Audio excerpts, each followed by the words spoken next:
Revolver نکال کر اس نے دروازے کی طرف فائر کرنا چاہا تھا، لیکن اس وقت تک شہزاد نے اس کا بازو تھام لیا تھا۔ ٹریگر دب گیا، ایک دھماکہ ہوا اور گولی چھت میں پیوست ہو گئی۔ ہیلو جنرل لامو، شہزاد نے مسکرا کر کہا، ہم دوست ہیں۔ اس عورت نے تمہیں دھوکہ دیا ہے، یہ ان لوگوں کی ساتھی ہے جنہوں نے آپ کو اغوا کیا تھا۔ جنرل لامو کا چہرہ زرد پڑ گیا، اس کی آنکھیں تیز سے حرکت کرنے لگی جیسے وہ اس صورتحال کو سمجھنے کی کوشش کر رہا ہو۔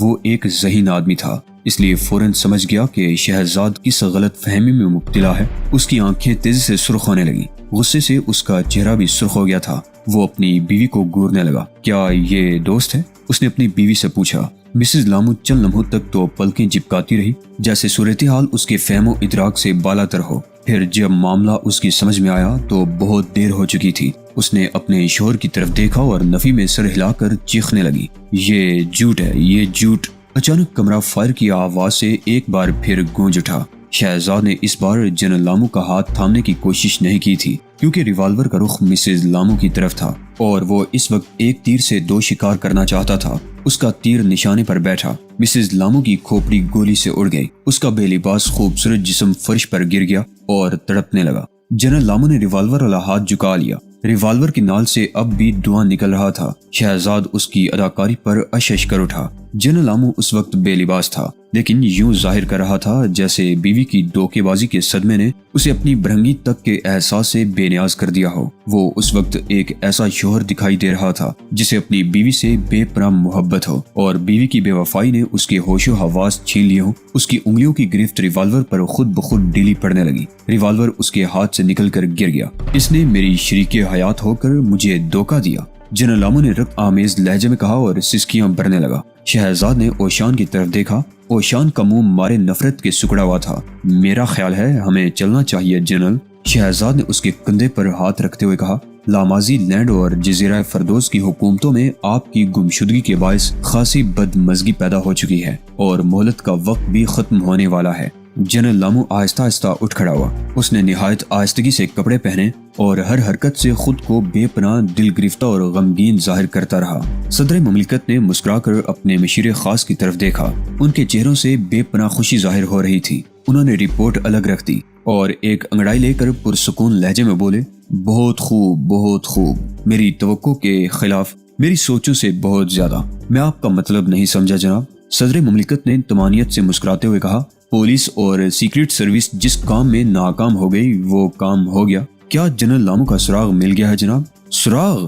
صدر مملکت ہنس پڑے۔ انہوں نے اسے تلاش کر لیا ہے۔ ان دونوں کا جزیرہ فردوس کے عوام پر احسان عظیم ہے۔ سینکڑوں بلکہ ہزاروں انسانوں کا خون بہنے سے رک گیا۔ وہ دونوں کون ہیں جناب؟ صدر مملکت نے نرمی سے مسکراتے ہوئے سر کو منفی جنبش دے کر کہا، میں نہیں جانتا، اور اس کا کہنا درست ہی تھا۔ ان لوگوں کو سب سے الگ تھلگ ہی رہنا چاہیے۔ یہ لوگ اسی طرح قوم کے لیے کارآمد ثابت ہو سکتے ہیں۔ او خدایا، میں نے اس شخص سے کتنی زیادتی کی ہے۔ یہ تمام باتیں میرے لیے ناقابل فہم ہیں جناب۔ تمہارا ان باتوں سے بے خبر رہنا ہی بہتر ہے۔ صدر مملکت نے گہری سوچ سے ابھرتے ہوئے کہا، تم اب جا سکتے ہو۔ مشیر خاص تعظیم سے جھک کر کمرے سے نکل گیا۔ صدر مملکت چند لمحوں تک بے چینی سے ٹہلتے رہے، پھر ان کا ہاتھ مخصوص فون کی طرف بڑھا اور انہوں نے ریسیور اٹھا لیا۔ دوسری طرف دیر تک گھنٹی بجتی رہی۔ بہرام نے کنکیوں سے فون کی طرف دیکھا۔ اسی فون کی گھنٹی بج رہی تھی جس کا سلسلہ براہ راست صدر مملکت سے ملا ہوا تھا۔ اس نے ریسیور اٹھانے کی کوشش نہیں کی۔ اس کی پیشانی تر تھی کیونکہ وہ ابھی کچھ دیر قبل ایک خاص ذریعے سے اوشان کو یہ حکم بھیج چکا تھا کہ شہزاد ٹائیگر کو قتل کر دیا جائے۔ وہ بے چینی سے اس فون کال کا منتظر تھا جس کے ذریعے اسے ٹائیگر کے مرنے کی اطلاع دی جانے والی تھی۔ گزشتہ روز جب فون پر صدر مملکت نے بہرام سے ٹائیگر کے سلسلے میں بات چیت کی تھی تو اس نے مارے غصے کے ریسیور کو اتنی شدت سے کریڈل پر پٹخا تھا کہ ریسیور دو حصوں میں ٹوٹ گیا تھا۔ لیکن صبح جب وہ دفتر میں واپس آیا تو اس نے ریسیور کو ٹھیک حالت میں پایا۔ غالباً اس کی ضروریات کا خیال رکھنے والے شخص نے ریسیور تبدیل کر دیا تھا۔ اوشان کو ٹائیگر کے قتل کا حکم بھجوانے کے بعد اس نے ایک بار پھر دراز سے وہی شیشی نکال لی جس میں ایک سفید ٹکیا رکھی رہتی تھی۔ یہ موت کی ٹکیا تھی اور اس میں پرسکون ہلاکت کا سامان بند تھا۔ ٹائیگر خود کو اس کے ہی نہیں، اوشان کے بھی خوابوں کی تعبیر تھا۔ اسے تباہ کرنے کے خیال سے ہی وہ رات بھر سو نہیں سکا تھا، لیکن وہ مجبور تھا۔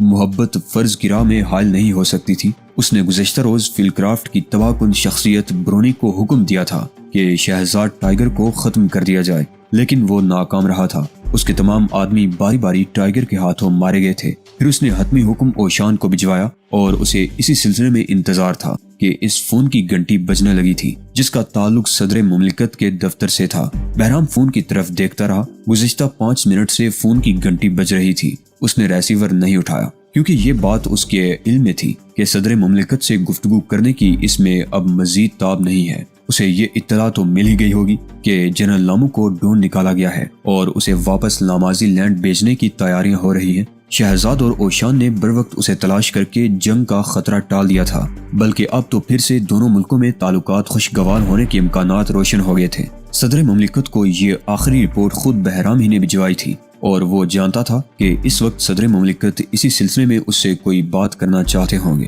بہرام نے تھکی تھکی آنکھوں سے اس فون کی طرف دیکھا جس پر اوشان کو شہزاد ٹائیگر کے مرنے کی اطلاع دینی تھی۔ وہ فون یوں خاموش تھا جیسے مردہ حالت میں پڑا ہو۔ فون کی گھنٹی سے بیزار ہو کر بہرام نے آہستہ آہستہ ہاتھ ریسیور کی طرف بڑھا دیا، لیکن ایسا کرتے وقت ابھی اس کی نگاہ سفید ٹکیا پر جمی رہی تھی۔ اس ٹکیا کو اس نے شیشے سے نکال کر میز کے ٹاپ پر رکھ دیا۔ بہرام اسپیکنگ، اس نے بھرائی ہوئی آواز میں کہا۔ پریزیڈنٹ۔ بہرام چوکنا ہو گیا کیونکہ پریزیڈنٹ کی آواز میں برہمی نہیں تھی، حالانکہ اسے اتنی دیر سے کال ریسیو کرنے پر بڑک اٹھنا چاہیے تھا۔ آپ کی خدمت کے لیے مستعد، بہرام نے دفتری آداب کی خاطر کہا۔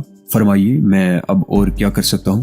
میں تم سے شرمندہ ہوں بہرام، میں آپ کا مطلب نہیں سمجھا۔ مجھے اپنی غلطی کا احساس ہو گیا ہے، یہ بات بھی میرے لیے ناقابل فہم ہے جناب، بہرام نے جلدی سے کہا۔ صدر مملکت کے انداز گفتگو میں اتنی نرمی کے بارے میں وہ سوچ بھی نہیں سکتا تھا۔ تمہارے آدمی واقعی باکمال ہیں۔ میں نے ٹائیگر کے سلسلے میں جو کچھ کہا تھا اس کے لیے میری معذرت قبول کرو۔ میں فیصلہ کر چکا ہوں کہ اسے اپنی مرضی سے کبھی استعمال نہیں کروں گا۔ اوہ، بہرام نے ایک طویل سانس لی۔ اس نے ایک بار پھر کنکھیوں سے سفید ٹکیا کی طرف دیکھا اور پھر اسے اٹھا کر بائیں ہاتھ سے شیشی میں واپس رکھ لیا۔ آپ نے بروقت فیصلہ کیا جناب، بہرام نے پرجوش لہجے میں کہا، لیکن مجھے شبہ ہے کہ شاید اب بھی تاخیر نہ ہوگی ہو۔ کیا مطلب؟ جزیرہ فردوس کا وہ شاہکار تباہ ہونے والا ہے یا ہو چکا ہے؟ خود میں بھی چند ہی گھڑیوں کا مہمان تھا۔ ٹائیگر ختم ہو چکا ہے تو آپ کی یہ ندامت رائے گاں جائے گی، لیکن اگر وہ زندہ ہے تو یہ تم کیا کہہ رہے ہو؟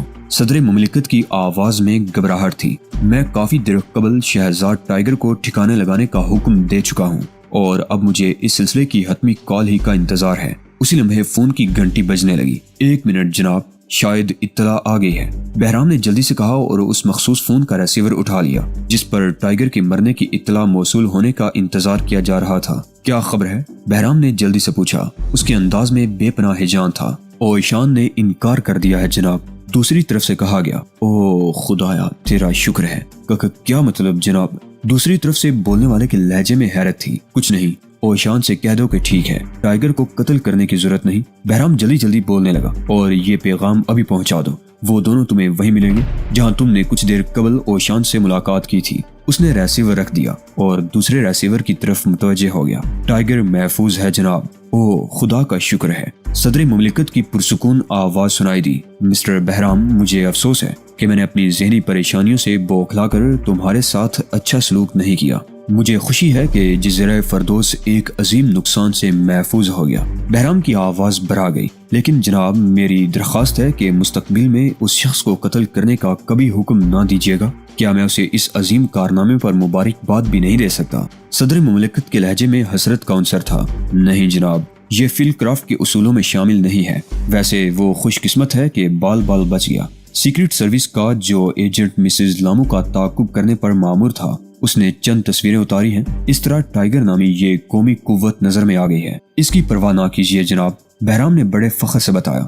وہ آئندہ کسی اور ہی روپ میں سامنے آئے گا۔ کسی کو یہ تک خبر نہیں ہوگی کہ یہ وہی شخص ہے جسے مسز لامو کے ساتھ دیکھا گیا تھا۔ کاش اسے کوئی انعام دیا جا سکتا، اس کی کامیابی ہی بہت بڑا انعام ہے۔ بہرام کا لہجہ اب بھی فخریہ تھا۔ جزیرہ فردوس کی حکومت نے اسے جو شخصیت بخشی ہے وہی اس کے لیے سب سے بڑا انعام ہے۔ اس سے زیادہ کسی شخص کو کوئی انعام نہیں دیا جا سکتا جناب۔ بہت خوب، میں ایک بار پھر، اس کی ضرورت نہیں۔ بہرام کا لہجہ یک جذبات سے عاری ہو گیا۔ کیا میں آپ کی کوئی اور خدمت بھی کر سکتا ہوں جناب؟ نہیں، بس میری طرف سے ٹائیگر کا شکریہ ادا کر دینا، اس کو ہدایت کر دینا کہ جنرل لامو کو بخیر و عافیت لامازی لینڈ پہنچا دے۔ خدا حافظ جناب۔ بہرام نے یہ کہہ کر سلسلہ منقطع کر دیا۔ اس نے ایک طویل سانس لی اور پہلی بار اس کے چہرے پر تھکن کی بجائے ایسی بشاشت نظر آنے لگی جسے شاید کبھی کسی نے نہیں دیکھا تھا۔ اس کا چہرہ زندگی سے بھرپور تھا۔ آخر کیوں نہ ہوتا، وہ زندگی کو موت کے منہ سے بچا لانے میں کامیاب ہو گیا تھا۔ اس نے شیشی میں پڑی سفید ٹکیا کو دیکھا اور مسکرانے لگا۔ پھر کبھی صحیح موت کی ٹکیا، اس نے زیر لب کہا اور شیشی کو دراز میں رکھ کر مکفل کر دیا۔ لامازی لینڈ کے دارالحکومت میں آنے کے بعد شہزاد کچھ بے چینی سی محسوس کرنے لگا تھا۔ اس نے اوشان کو اپنی طرف ایسی نظروں سے دیکھتے پایا تھا جن سے اس نے ٹائیگر کی طرف کبھی نہیں دیکھا تھا۔ وہ ان نظروں کو کوئی معنی پہنانے میں کامیاب نہ ہو سکا اور بے چین بھی یوں ہی تھا کہ معاملہ اس کی سمجھ سے بالاتر تھا۔ اس نے جنرل لامو کی بازیابی کے بعد اپنے چیف کو فون پر مشن کی کامیابی کی خبر سنائی تھی تو بہرام نے جس انداز میں رکھائی برتی تھی اس پر اسے افسوس ہوا، لیکن چیف کے اعصاب شکن کام کے بارے میں شہزاد کی معلومات وسیع تھی، اس لیے بہرام کے رویے کو اس نے کوئی خاص اہمیت نہیں دی تھی۔ البتہ اوشان کا یہ انداز اس کے لیے تشویش کا باعث بن گیا تھا۔ آخر کیا بات ہے، وہ ہر لمحے یہی سوچنے لگا۔ دارالحکومت میں اسے ایک الجھن یہ بھی درپیش تھی کہ ہر لامازی باشندہ اسے گھر آلود نگاہ سے دیکھ رہا تھا۔ جب آس پاس دشمن ہی دشمن پھیلے ہوئے ہوں تو اس انداز میں بے چین ہونا ہی پڑتا ہے۔ انہوں نے جنرل لامو کو سرکاری طور پر لامازی حکومت کے حوالے کر دیا تھا اور حکومت نے شکریہ ادا کرتے ہوئے ان کی خدمات کو سراہا بھی تھا۔ اس کے علاوہ حکومت وقت نے ان کے اعزاز میں ایک بہت بڑے جشن کا اہتمام بھی کیا تھا جس میں لامازی صدر مملکت سے ان کی ملاقات بھی کروائی جانے والی تھی۔ وہ اسی جشن کے سلسلے میں لامازی لینڈ کے دارالحکومت میں مقیم تھے۔ اس کے بعد انہیں واپس جانے کی اجازت تھی۔ ان کی خاطر مدارت کا خاص خیال رکھا جا رہا تھا اور ان کی حفاظت کے لیے ہر وقت ایک فوجی دستہ ساتھ رہنا تھا۔ یہی وجہ تھی کہ ابھی تک کسی لامازی جاہل کو ان پر حملہ کرنے کی حماقت نہیں سوچی تھی۔ وہ لوگ بس دور ہی دور سے ان کے لیے آنکھوں سے زہر اگلتے پھر رہے تھے۔ اس کا ذہن ایک بار پھر ان قاتلانہ حملوں میں الجھ گیا جو فیل کرافٹ کے آدمی نے اس پر کیے تھے۔ بہرام سے وہ گفتگو بھی یاد آئی جس میں اس نے اوشان کو فوری طور پر فیل کرافٹ واپس آنے کا حکم دیا تھا اور اس نے یہ بات اوشان سے پوشیدہ رکھی تھی۔ آخری بار جب اس نے بہرام کو مشن کی تکمیل کا مجدہ سنایا تھا تو اس نے ایک بار پھر اوشان سے بات کرنے کی خواہش ظاہر کی تھی جسے اس نے ہنسی میں ٹال دیا تھا۔ پھر بہرام نے اس سے کہا کہ اوشان سے صرف اتنا کہتے نیلگو تتلیاں آ گئی ہیں۔ شہزاد نے یہ پیغام بھی اپنی ذات تک ہی محدود رکھا تھا۔ نہ جانے کیوں وہ یہ بات اوشان سے نہ کہہ سکا اور اب اوشان اسے ایسی نظروں سے دیکھ رہا تھا جن کا مفہوم سمجھنا اس کے لیے ناممکن تھا۔ شہزاد نے سوچا کہ اسے یہ کڑوا گھونٹ اب بھی بھر لینا چاہیے۔ اس نے اوشان کو بہرام کا پیغام سنا دینے کا ارادہ کر لیا۔ اسی وقت شہزاد کو وہ لمحہ یاد آ گیا جب لامازی جنرل کے ساتھ اپنے ہوٹل واپس آئے تھے۔ انہوں نے رات کا کھانا ڈائننگ ہال میں کھایا تھا۔ اچانک ایک ویٹر اوشان کے قریب آیا۔ اس نے کسی ایسی زبان میں اوشان سے بات چیت شروع کر دی جو شہزاد اور جنرل لامو دونوں کے لیے ناقابل فہم تھی۔ ویٹر کی باتیں سن کر اوشان چند لمحوں کے لیے خاموش ہو گیا تھا۔ یوں محسوس ہوا جیسے اسے سکتہ ہو گیا ہو۔ اوشان اپنے تاثرات چھپانے میں ماہر تھا لیکن وہ یقیناً کوئی ایسی ہی بات تھی جنہیں اوشان شاید یقین کی منزل تک پہنچنے کی اجازت ہی نہیں دینا چاہتا تھا۔ پھر اس نے انتہائی تلخ لہجے میں اس ویٹر کو کوئی جواب دیا جسے سن کر ویٹر سر جھکا کر واپس چلا گیا۔ وہ لوگ پہلے ہی آرڈر دے چکے تھے اس لیے نئے آرڈر کی آمد یوں بھی شبے میں ڈالنے کے لیے کافی تھی۔ شہزاد نے اوشان کی طرف وضاحت طلب نظروں سے دیکھا لیکن اوشان بے نیازی ظاہر کرنے لگا تھا۔ اوشان، شہزاد نے اس کی طرف جھک کر سرگوشی کی۔ اس وقت وہ دونوں لامازی دارالحکومت میں گھوم پھر کر واپس اسی ہوٹل میں آ گئے تھے جہاں ان کو ٹھہرایا گیا تھا۔ کیا بات ہے، تم مجھ سے ناراض ہو؟ اس وقت تو نہیں ہوں، تمہارے رویے میں کچھ عجیب سی کیفیت ہے۔ تمہیں اس کے لیے فکر مند ہونے کی بجائے اپنے آپ میں وہ تبدیلیاں پیدا کرنی چاہیے جن کا میں مدت سے خواہش مند ہوں۔ اسی لمحے ایک فوجی افسر اندر آ گیا اور ان کو مزید بات چیت کا موقع نہ مل سکا۔ شہزاد نے سوچا کہ بہرام کا وہ عجیب سا پیغام کسی اور وقت اوشان کو سنا دے گا۔ فوجی افسر نے انہیں جشن میں شرکت کرنے کا دعوت نامہ دیا اور پھر ایک طرف بیٹھا ان کے لیے تیار ہونے کا انتظار کرنے لگا۔ لامازی لینڈ کے صدر مملکت آپ سے ملاقات کریں گے۔ آفیسر نے مسکرا کر انہیں خوشخبری سنائی۔ اپنے بٹوے کا خیال رکھنا شہزاد، اوشان بڑبڑایا۔ افسر چونک کر اوشان کی طرف دیکھنے لگا لیکن وہ اس کی بات نہیں سمجھ پایا تھا، اس لیے حیرت سے شہزاد کی طرف متوجہ ہو گیا۔ شہزاد کے لیے اس تبصرے پر ہنسی ضبط کرنا مشکل ہو رہا تھا لیکن اس نے افسر پر یہ ظاہر نہ ہونے دیا کہ اس کے لیے کوئی تضحیک آمیز بات کہی گئی ہے۔ وہ فوجی افسر کے ساتھ باہر آ گئے۔ جس عمارت میں جشن کا اہتمام کیا گیا تھا اس تک سفر کرتے ہوئے شہزاد مسلسل اس فوجی افسر سے باتیں کرتا رہا تھا۔ فوجی افسر کا مارے ہنسی کے برا حال تھا، لیکن وہ ہنس کر اپنے مہمانوں کو بدظن کرنا نہیں چاہتا تھا۔ یہ الگ بات ہے کہ شہزاد اسے بے پناہ متانت سے باتیں کر رہا تھا اور موضوع بھی اس کا پسندیدہ ہی رہا ہوگا، یعنی ایسی عورتیں جن کے چہروں پر ان گنت برے تل نہیں ہوتے۔ ان کی مثال ایسی تاریک راتوں جیسی ہوتی ہے جن راتوں میں ستارے نظر نہیں آتے۔ عمارت بے حد حسین اور پرشکوا تھی۔ شہزاد نے کنکھیوں سے اوشان کی طرف دیکھا۔ وہ اس عمارت پر کوئی پرلطف تبصرہ سننا چاہتا تھا۔ لامازی لینڈ آنے کے بعد ایک بار پھر اوشان کی دلی نفرت اود کر آئی تھی، لیکن وہ محتاط تھا۔ اس نے اب تک کسی پر براہ راست کوئی تبصرہ نہیں کیا تھا، کیا بھی تو اس زبان میں جسے صرف شہزاد ہی سمجھ سکتا تھا، اور شہزاد کے لیے اس کے تبصرے سن کر ہنسی ضبط کرنا مشکل ہو جاتی تھی۔ مجھے تو یہ عمارت کوئی نیلام گر لگتی ہے، اوشان نے منہ بگاڑ کر کہا۔ شہزاد نے ہنسی ضبط کرتے ہوئے اسبات میں سر ہلا دیا۔ فوجی افسر ان سے 2 قدم پیچھے پیچھے چل رہا تھا۔ انہیں سینٹرل والٹ تک پہنچا دیا گیا۔ وہاں لامازی لینڈ کے صدر مملکت اور جنرل لامو ان کا استقبال کرنے کے لیے موجود تھے۔ اس کمرے کی چھت 50 فٹ اونچی تھی۔ شہزاد نے لامازی صدر کی تصویریں دیکھی تھی، لیکن وہ بذات خود تصویروں سے کافی مختلف تھا۔ صدر نے مسکرا کر شہزاد کی طرف دیکھا اور مسافے کے لیے ہاتھ اس کی طرف بڑھا دیا۔ میں تمہارے بارے میں بہت کچھ سن چکا ہوں مسٹر شہزاد، اور یہ میری خوش قسمتی ہے کہ تم سے ملاقات بھی ہو گئی۔ شہزاد نے اوشان کی طرف دیکھا۔ اس نے لامازی صدر سے مسافے کے لیے ہاتھ نہیں بڑھایا تھا۔ مجھے افسوس ہے جناب، اس نے انکسار سے کہا، میں آپ سے مسافہ نہیں کر سکتا، کیونکہ مسافے کا ہمارے ہاں یہ مطلب لیا جاتا ہے کہ میں نہتا ہوں۔ میں چونکہ مسلح ہوں، اس لیے میں ہاتھ ملا کر جھوٹ نہیں ظاہر کرنا چاہتا۔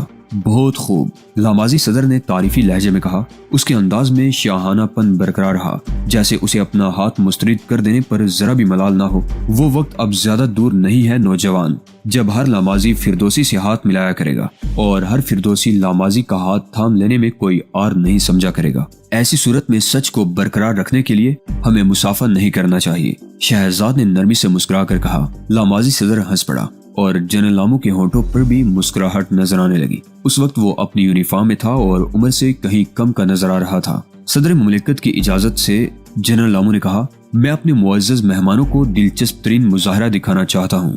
وہ اوشان اور شہزاد کی طرف متوجہ ہوا۔ میرا خیال ہے آپ دونوں نے اس زبردست فوجی پہرے کو محسوس نہیں کیا ہوگا۔ صدر مملکت اور آپ کی حفاظت کے لیے ایسا کرنا ضروری تھا۔ شہزاد نے کنکھیوں سے ادھر دیکھا جہاں اسے 8 سپاہی نظر آ رہے تھے۔ ان میں سے ہر ایک جوان عمری کی دہلیز پار کر چکا تھا، اور تبھی شہزاد نے موت کی بو محسوس کرنی شروع کر دی۔